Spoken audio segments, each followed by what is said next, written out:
where that man stood there and said that he wanted his children judged by the content of their character, not the color of their skin. And all we do in America right now is talk about color. Every issue is about race, it's about color, instead of us sitting down at the table like men and women of common sense and common justice, and understanding that our enemies are looking with a greedy vigilance upon us as we tear ourselves apart eternally. They have been watching us for 50 years, preparing step by step by step by step for us to kill ourselves. And I may not be back here next year.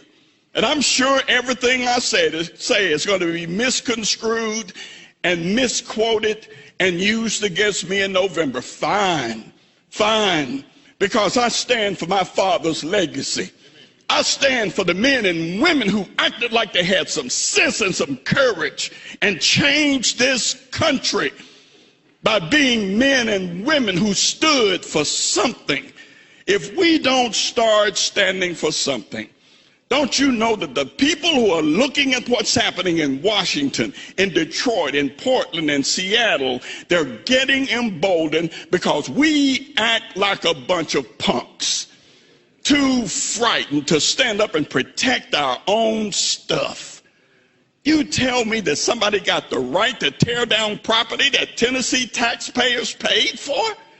That American taxpayers paid for, and somebody has the right to destroy it, deface it, and tear it down? What kind of people have we become that we can't protect our own stuff? Peaceful protest ends peacefully. Anarchy ends in chaos. And what we see happening right now, any of us with any common sense whatsoever, know that what we see is not peaceful. So we can continue to fool ourselves and mix with words and use rhetoric and public relations in order to frost this stuff over and put a nice picture on what we see that is frightening.